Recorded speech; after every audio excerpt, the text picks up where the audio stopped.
Good evening, folks. It's 4:45 p.m. Today is Tuesday, uh, and so we had a choppy day today, right? So we decided not to trade today. I didn't take any good trade today per se. So I traded here and there in a chop, knowing that it's a choppy, right? So I sim traded it. In the morning before open, I took a real trade. And that worked out, but not the way I wanted it. And that's where I think that's where Powell started talking, at 9 o'clock. And that's where I took one shot, and then, it didn't exactly work out the way I wanted, So I cut it, some profit there, and then pretty much I sim traded it, because I think one more trade I did, and then I sim traded it. So I asked folks in the Discord that not to trade, day is choppy, and wait until firm breakdown happens above certain levels, right? Key levels. But anyway, so see here, yesterday's closing remark. You want to see ES holding it above 71 or 96, right? NQ above this or this, right? So NQ rotated around this, but it didn't go there. ES made this as a low of the day, 96, right? So overall buyers were there. That's the first thing. RTH opening is the key, and then first 10 to 15 minutes, right? Dow has a good R, staying at or close below this area, means failed breakout of multi-day balance, right? Now Dow did not break out below this. This area became the low of the day, so that means buyers are still there, right? NQ is all about this level, which is heavily rotated today, and this became the low of the day. So now you know how the levels are working out. So when NQ is holding this, right, and then bounced off it hard, at least somebody bought it there. This level will decide today's direction. For further details, refer to yesterday's pre-market note, end of day video, all these things. I talked about these levels also there. ES ideally has to hold about this area, which it did, right? So buyers are there, that is a sign. Yeah, somebody is sorting it at the top, fine, but intraday, this moves, up moves, right?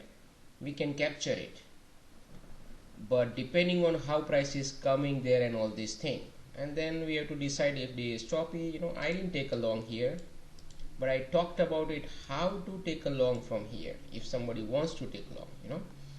Break below, it can go to this area, holding above this, ES can still go to 96,400, 39,96,400, and all this thing you can read through it now. I'm not going to read everything. And then 155, 175 dream number, right? So let's go here, right, very quickly.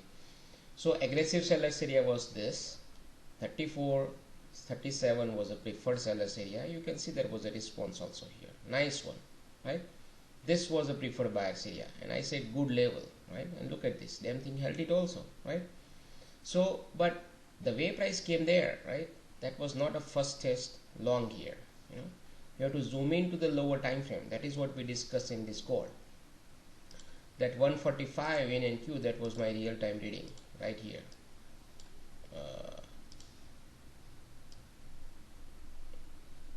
Here, so this level I said to watch it, right? So when ES, I was waiting for price to break down below it, right, and then hold below it, not go above it, because the moment it goes above it, that's a long setup right there. Here also long setup right here, for these things, right? Now day was screwed up right at 942, which is here, so that means no official trading for me ideally, and for rest of the folks in Discord. Because when the day is screwed up, there is a specific way, you can trade this to here, from here to here, so actually from here to here, from here to here, you can take two trades out of it, and then you don't want to mess up here, so I discuss all this thing in Discord though. I can't discuss everything here because limited time, right, and then I have to zoom in the lower time frame and all this thing. But anyway, if you're only following levels, right, you have to come up with some set of method, right? But the level always works. It's just when not to push the button, when to push the button, it up to individual person, depending on the risk criteria, right? See, to me, when price, see here NQ, one time bounce from it, right? Second time bounce from it, third time here also it bounced from it, and then broke down, right, after first hour, and then coming towards this could be the trade you can take to the short side, right? But you have to bail out here and then wait to see whether it goes below it, right? By looking at this picture, by that time internals were also internals were also going down by that time, right? So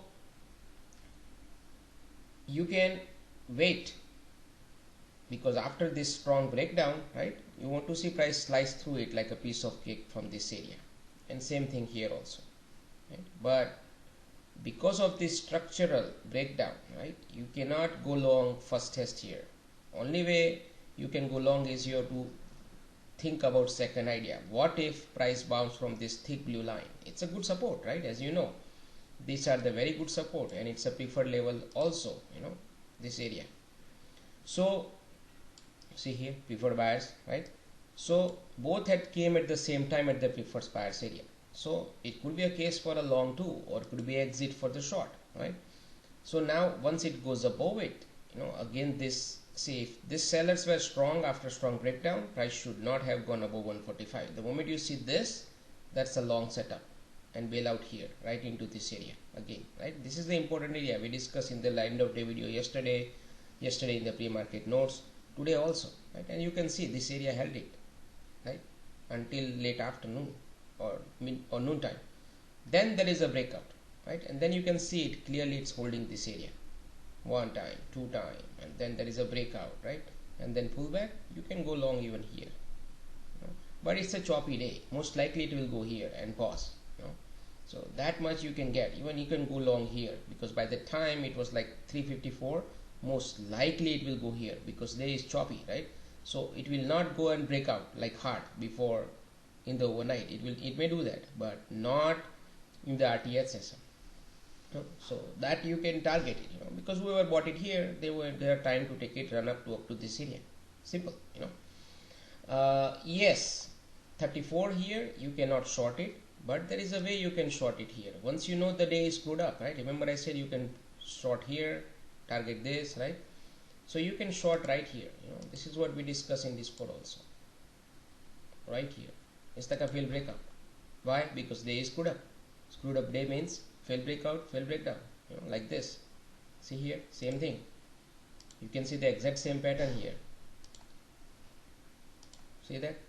It broke above this area, right? This resistance right here. First time reaction, second time slice through it. Basically it brought all the buyers here, new set of buyers right here at close of this candle, but they were poor day traders, because why? Because look at this one, and then second candle, you watch it. The moment it touches this, go down, that's your short right there. Same thing here. This was a low, this was a low, right? The moment it broke down, right, people shorted it here. Look, right? That was your long right here. Trap buyers, trap buyers, trap sellers, right? You take a profit in the middle right here. We know 1820 is very good area. Take a profit here, right? And then you watch to see whether price goes out of this area again, right? These are your boundaries. Here, first time attempt failed, right? Second time attempt failed. Third time attempt did not fail, held it, again went up, came down, held it. This was your long right there. So that, and then you can target this pretty much, right, the top, and then that's it. So that's how you have to trade it. Momentum, look at this, one down, up, down, up, down. So there is no direction. That means price can just do ping pong, and you can just trade that way if you like ping pong trading. I don't like it, so I didn't trade it. AD does not matter at that point. When the day is like this, AD does not matter at all. But overall, the key thing is, key takeaway is, pre-market note says, if Above this, buyers are there. Above this, buyers are there. That means still buyers are there. They may take it higher, who knows, right? So because look at yesterday's closing right here.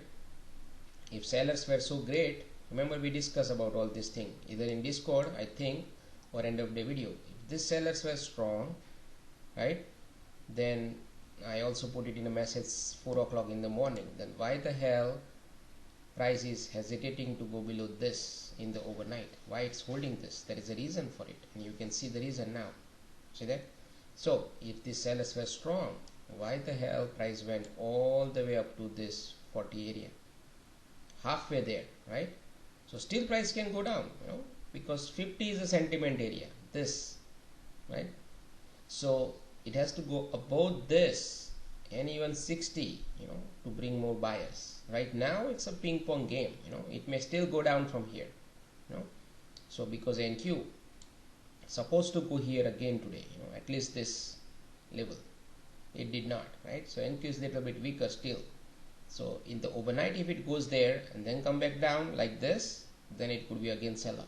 If it holds it into this range overnight between 284 to 346, then again we have to wait for RTS to see whether it's going to break out or break down.